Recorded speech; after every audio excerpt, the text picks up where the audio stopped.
What a way to end off the home portion of the regular season for the Toronto Blue Jays. And it's been so often this year I've brought this thing out against the Red Sox, but it's so damn sweet. The Blue Jays win 6-3 over the Red Sox today and sweep away the Red Sox this afternoon, 6-3 at Rogers Center with the W. The Jays improved to 90-69. The Jays are now a 90-win team back-to-back years. They are one win away from tying last year's record at the end of the year. And you know what else is crazy? With the Blue Jays win over the Red Sox this afternoon, it is the most wins against one opponent in a single season for the Toronto Blue Jays.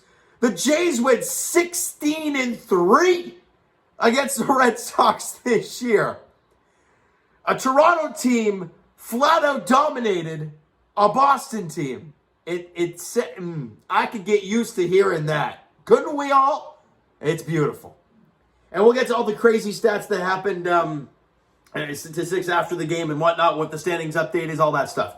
Top of the second inning, Bobby Dalbec hits a 2-run single. Abraham Almonte scores and JD Martinez score. And the Red Sox actually take a 2-0 lead here. With Kevin Gausman on the hill, he's one of your main playoff starters. We're like, oh, Gauss, not a good start here, buddy. But then we go to the bottom of the second inning, and Teoscar Hernandez on the very first pitch he sees crushes one to center field, and it's in the flight deck. And we got a ball game here. It's 2-1. And we go to the bottom half of the third inning. Whit Merrifield comes up, and he pulls the ball to left field, and it is way gone. Second deck shot for big hit Whit.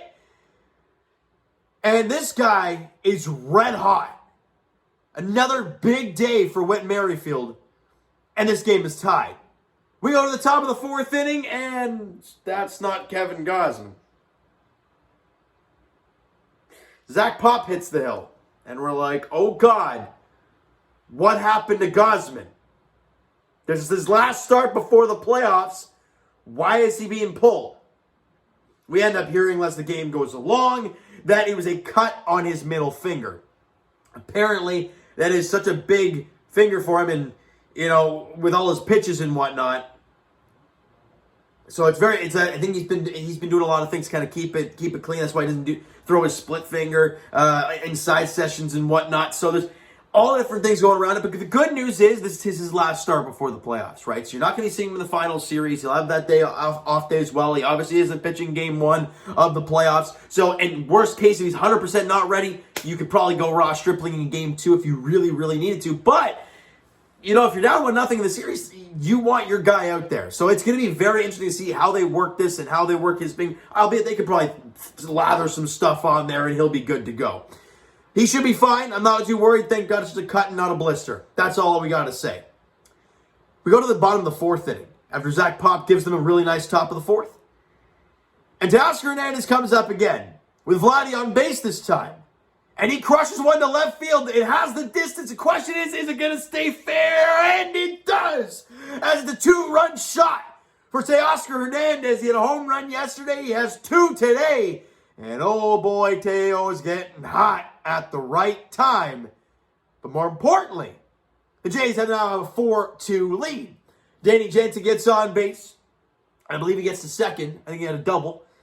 Wait, whoa, what just happened there? Whit Merrifield then hits a single to left field. The throw comes home to the plate, not in time. Jansen's saved. Whit takes off for second, and the throw goes to second. It's wide. He would have been there anyways. And then he ends up going to third base on the play on the wild throw, and the Jays lead it now 5-2. Oh, we're feeling good. We score a 4-run inning. No, that's a 3-run inning, you idiot. Okay, that's all right. Math has never been my strong suit. You guys know that.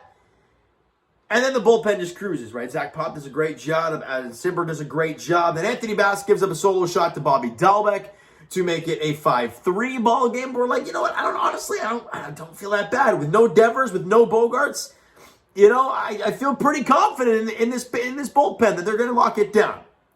But just for insurance, with Whit Merrifield at third, with less than 2 out, George Springer with the infield in, punches the ball up the middle.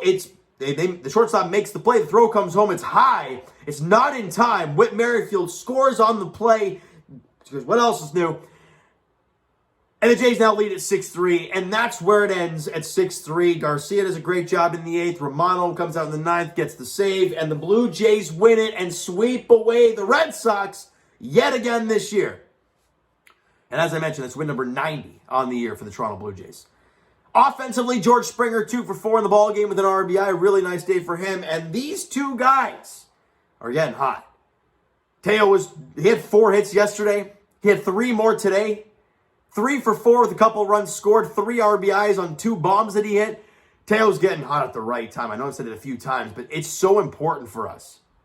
You know, the seeing Bo the way he has hit 4 hits yesterday. I don't think he had a hit today, but he had 4 hits with George Springer having a couple hits today. When you're having Teo hit the ball like he has over the last little while, this could get interesting. You know, yeah, by the way, your number 9 hitter. Well, actually, that was Jackie Bradley today, but you know what I'm talking about. The bottom few in the order. Whit Merrifield had another incredible day. 3 for 4 in the game. Scored 2 runs, 2 RBIs, and he had the home run. Him and Teo combined for 3/4 of the hits. Yeah, or no, 2/3 of the hit. I'm gonna go 2/3 again. Math. I don't know why I'm doing this to myself. 9 hits total for the Blue Jays. They had 6. That's 2/3, isn't it? Yeah, it is. Lost. 8 strikeouts in the game for the Jays. They had walked twice as well. I believe one of those was Vladdy, I'm gonna guess, and one. I could be wrong. I'm not even gonna try. Pitching-wise, we obviously know Kevin Gausman left the game early. He went 3 innings, allowed 4 hits, a couple runs on the 2-run single from Bobby Dalek. It was a bloop shot, so I'm not too worried about it. 4 strikeouts, though. He did have 4 Ks over 3 innings, so he did a nice job there. Did a really nice job in the first inning, having a quick inning, and then the third inning, even with dealing with the finger issue, he was still finding a way to throw up a 0 for the Jays there. Zach Pop came in, picks up the win. And here we go. This is where things get interesting. He went 2 innings, didn't allow a base runner, and struck out 2. He has been phenomenal since becoming a Blue Jay. You know, Adam Simber goes an inning. He gives up a couple hits, but no runs crossed. Anthony Bass obviously gave the solo shot to Bobby Dalbec, but nothing more. And Jimmy Garcia allowed 1 hit. That was it. No runs crossed. And Jordan Romano picks up save number 36 on the year. Goes an inning, gets a strikeout. Crazy stat from that game. 2 Canadians combined on the win and the save. The first time in Jays franchise history that has happened.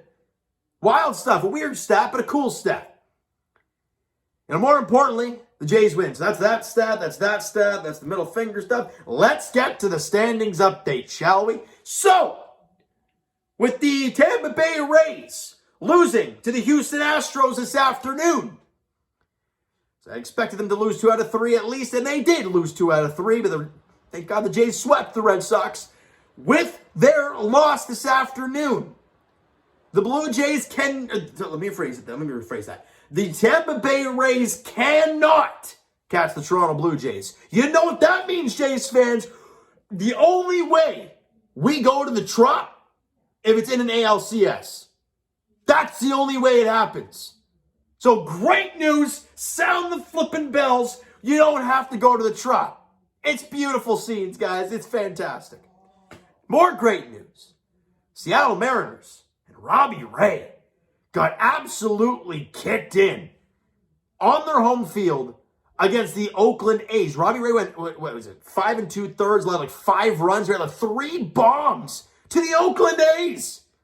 He now has allowed 32 home runs. Put it in perspective, guys. We all know the amount of home runs Barrios has allowed. He's allowed 29. So, Robbie Ray giving up lots of home runs.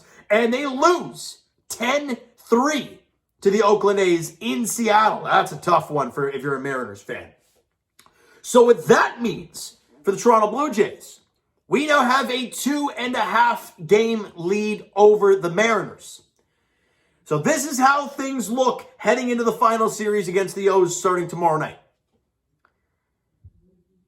If the Blue Jays win this series 2 out of 3 at Oriole Park at Camden Yards, you have home field.